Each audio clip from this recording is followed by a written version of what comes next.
Bonjour à tous. On va essayer de prendre un peu l'atmosphère. On s'est pris 2-3 trucs très techniques. On va être sur du un peu plus léger là pour repartir pour la dernière qui risque d'être un peu plus technique. Ça va faire la petite conférence de pause, donc ça va être bien. Je ne vais pas parler technique. Je vais vous partager mon expérience de papa. C'était 3-4 ans, mais à la limite ça importe peu. J'ai un nouvel enfant qui naît et j'ai besoin de rechercher une nounou. Voilà, donc hors les déboires administratifs, crèche, nounou, machin, etc. On a nos critères. Nous, on avait un critère important, c'était la localisation. On voulait une nounou proche de la maison. Et là, je me dis, attends, il y a 3 ans, il y a 4 ans, pour notre premier enfant, on contacte la commune, récupérer la liste des assistantes maternelles. Voilà, on n'est pas encore vraiment dans la révolution numérique, forcément sur ce genre de service. Et c'était un joli listing papier. Et on s'est fait une jolie séance ce soir-là de dire, on prend le listing papier, on prend un ordinateur, on essaie de trouver à peu près les quartiers qui matchent, et puis on se tape 40-50 adresses à chercher pour se dire, attends, celle-là, où est-ce qu'elle est, Donc en 2018, c'était un petit peu mieux. On avait un PDF, mais c'était toujours la même logique. À un moment, je sentais venir la super soirée recherche d'adresse sur Google Maps. Et là, je me suis dit, non. Donc c'est pour ça que ce soir, on va... en fait, voilà. Moi, je rêvais de ça. Je rêvais de ça, c'est-à-dire la carte avec chez moi, puis la nounou à côté, que j'aurais pu appeler parce qu'elle est à 3 minutes de la maison. Donc voilà pourquoi une conférence, nounou, no code, et on verra pourquoi, et culture numérique. Sur comment je me suis dit, ou comment ma femme m'a dit en fait, t'es bien gentil là, non t'es développeur, non, tu pourrais nous coder un truc pour ça quand même. Là je me suis dit non, j'ai pas envie de coder un truc là ce soir, il est 10 h du soir. Et puis en plus c'est bidon ce qu'on cherche à faire quoi. On a une liste d'adresses dans un coin, on veut les mettre sur une carte. Je suis sûr qu'il existe autre chose et j'ai pas besoin de sortir un éditeur, écrire du code, faire un truc ou trouver des librairies que je connais pas. Et du coup, je me suis dit, on va faire ça en... maintenant, il y a un buzzword pour ça, ça s'appelle no code, mais en fait, juste, j'ai pris 3 outils et je les ai agrégés. Donc, qu'est-ce que j'ai pris? J'ai pris un outil qui va me permettre de faire des cartes. J'aurais pu prendre Google Maps, je pense qu'on arrive à faire aussi. Je n'avais pas envie spécialement de balancer trop de données personnelles à Google. Il y avait un peu de coordonnées personnelles de 50 ou 100 personnes quand même dans le fichier. Donc il y a le projet OpenStreetMap, mais il permet de faire la même chose que ce qu'on peut faire avec son Google Maps perso, avec son compte Google, c'est-à-dire tu crées une carte et tu crées des points dessus, tu annotes ta carte, donc tu peux faire une carte personnalisée. Donc je me suis dit on va partir là-dessus. Bon. On cherche un peu sur internet, on trouve la doc, il nous dit ok c'est bon mais moi je mange pas des adresses en fait, moi je mange des points, et un point c'est une latitude, une longitude. Ah bon, c'est con, moi dans mon fichier PDF j'ai des adresses. Donc là on va voir, on trouve des moyens de faire du géocodage qui prend une adresse en sortie, qui nous donne les points de coordonnées derrière et qui permet ensuite d'être consommé par le système de map. Et puis il y avait quand même le point de départ, c'est de dire bon là j'ai un super listing papier, j'ai un peu de chance, 3 ans sont passés, maintenant j'ai un super PDF, mais à un moment il va falloir que je transforme ça en fichier de données structuré. On va essayer de refaire la démo ce soir ensemble sur comment ça se passe, et c'est là qu'on voit que c'est un live, pas coding du coup, de comment on peut faire les choses.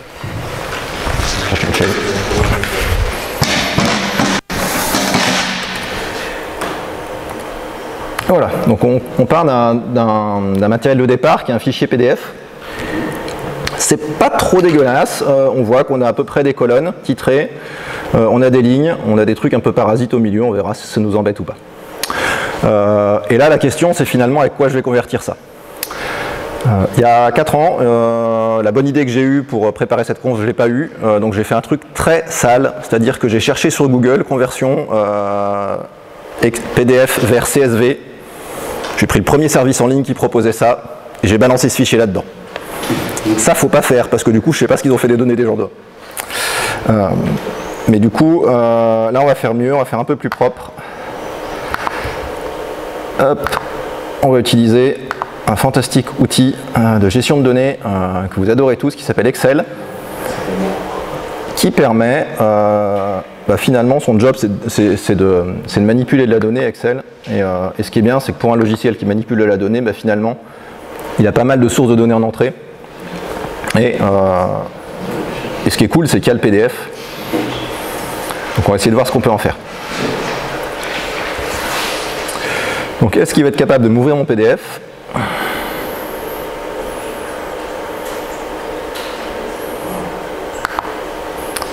Eh bien, il s'en sort plutôt pas mal. Donc il détecte un tableau, il détecte un grand tableau, il va détecter toutes les pages. Et sur le grand tableau, finalement, il s'en sort bien, il arrive à récupérer les données par colonne, à peu près propre. Alors il invente des colonnes au milieu de nulle part, c'est pas très grave. Il y a les lignes parasites, on verra si elles nous embêtent. Mais finalement, il fait plutôt le job. Ok, on va chercher ça dans un fichier. Alors, si on veut aller plus loin avec ce type de choses, une fois que lui, de toute façon, il a fait son extraction données, il a une espèce d'explorateur qui permettrait de requêter, de filtrer les données, parce que lui, il a déjà fait le travail d'extraction à ce stade-là. Bon, moi, je m'en fiche, j'ai besoin de tout. On va charger dans le fichier.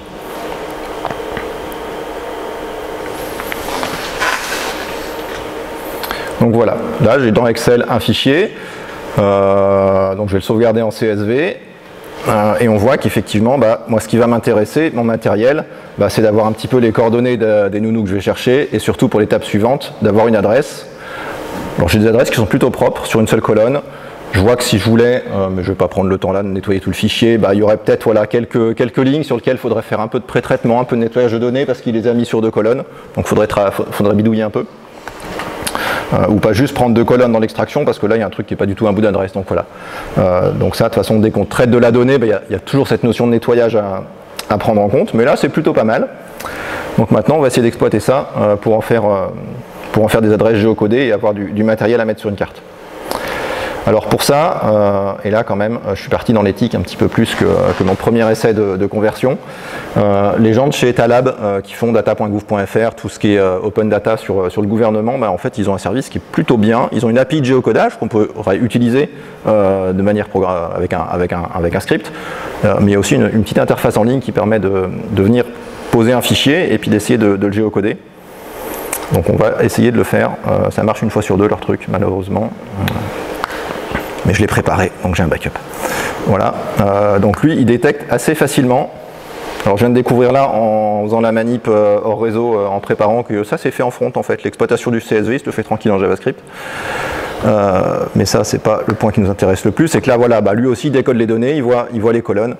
Et il va nous permettre de choisir, ok, tu m'as filé des données, dis-moi où est-ce qu'il faut que j'aille chercher les adresses. Ok, moi c'est tranquille, j'ai une seule colonne adresse, c'est pas très compliqué.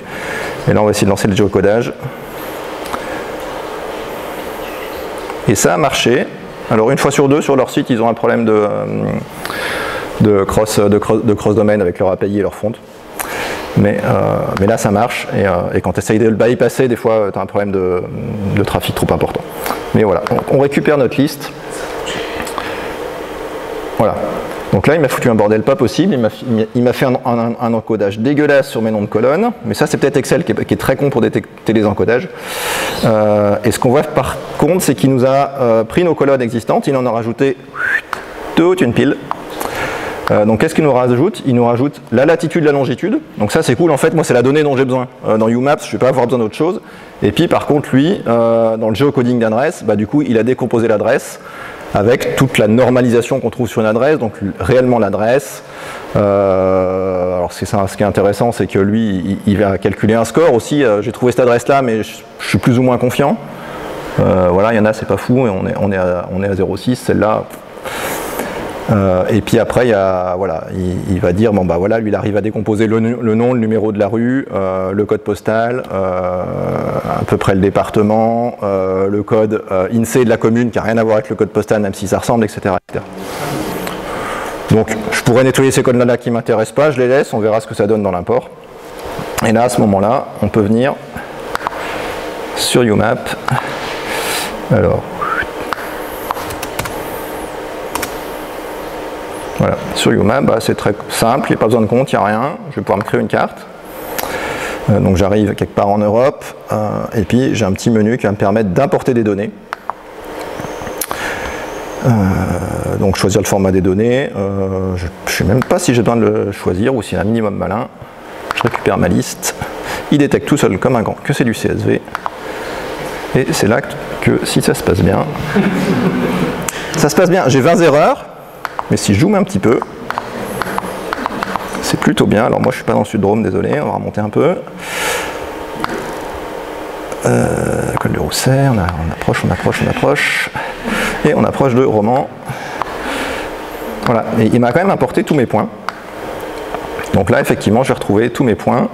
Et si je me positionne sur un point, alors là je suis en mode édition, donc il faut que je fasse un clic de plus pour regarder. Mais je retrouve bien, effectivement, mon point qui s'est bien mis à la bonne adresse. Et toutes les colonnes qu'il y avait dans mon fichier, qui sont autant de propriétés de mon point que je vais pouvoir afficher, ensuite mettre en forme sur ma carte. Donc c'est super, j'ai gagné une soirée de recherche sur Google Maps.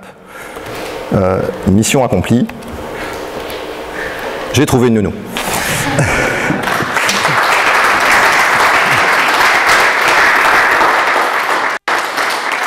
Et en plus, elle est bien. Et je vous avais promis du no-code, je n'ai pas écrit une ligne de code, et pourtant j'ai fait quelque chose qui pourrait ressembler à une application informatique qui dit bah, je suis capable de prendre un fichier tout dégueulasse que tu m'envoies, je fais manger à quelque chose, et j'en ressors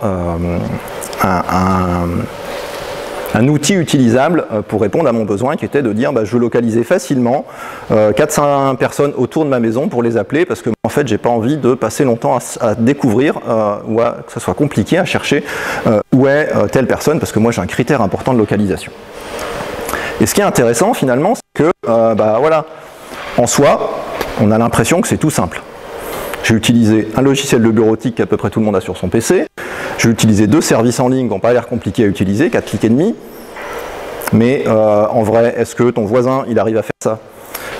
Est-ce que ton ado à la maison, pour ceux qui en ont, ils arrivent à faire ça? Je ne vous parle pas de la femme de Colombo. Donc une vraie question, je pense, et c'est un peu ça que j'avais envie de vous amener, de vous laisser repartir avec, c'est que bah, ça paraît simple. Et est-ce que c'est simple pour tout le monde? Est-ce que finalement moi j'arrive à faire ça parce que voilà, je suis développeur, je suis technique, donc aller chercher ce genre d'outils, imaginer que ce genre d'outils existe, c'est naturel pour moi. Est-ce que j'aurais su le faire à 18 ans avant de démarrer des études d'informatique? Peut-être parce que j'ai baigné dans un milieu avec un papa qui s'intéressait à l'informatique, il était ingénieur, il avait ramené un ordinateur à la maison, on avait essayé de bricoler des trucs. Mais finalement, c'est pas à la portée de tout le monde, et ce soir-là, ma femme, en fait, elle n'aurait pas été capable de faire ça. Et je me dis, peut-être que nous, on a une responsabilité, en tant qu'informaticien, en tant que technicien, à se dire, bah, aidons ceux qui sont autour de nous, peut-être à monter d'un cran, à se dire, bah, en fait, utiliser l'outil informatique, c'est pas juste slider sur une appli de réseaux sociaux, ça va plus loin. Peut-être qu'il y a quelques concepts derrière à expliquer, pour essayer de comprendre qu'en fait, bah, quand j'arrive à voir des trucs sur mon smartphone, à voir des trucs sur mon ordinateur, il y a quelques concepts derrière. Bah là, voilà, il y a le concept de dire, bah, faut que je transforme des données. J'ai un fichier, je vais le récupérer, je vais le charger dans un autre logiciel.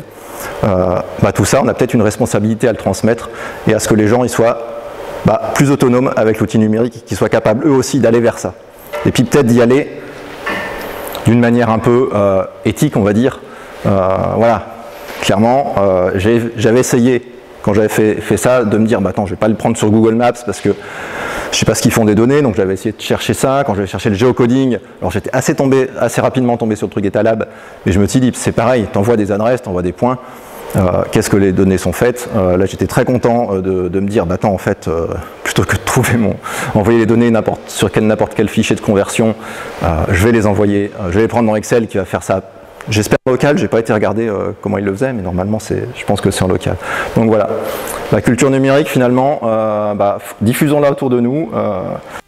Et finalement c'est ça, c'est pas que le code, on parle d'éducation, d'apprendre le code à l'école.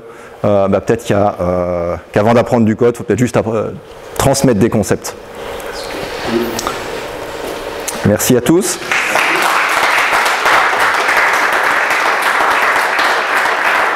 S'il y en a qui veulent fouiner, ou surtout il y a les liens vers les ressources que j'ai utilisées. J'avais commis il y a 3 ans un article sur 24 jours de web. Je ne sais pas s'ils l'ont refait cette année, c'est un calendrier de l'Avent de gens qui font du web.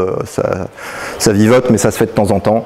Voilà, vous pouvez me trouver sur Twitter si vous avez envie. Je fais du logiciel au pays de la raviole, on cherche des gens, donc n'hésitez pas à venir discuter.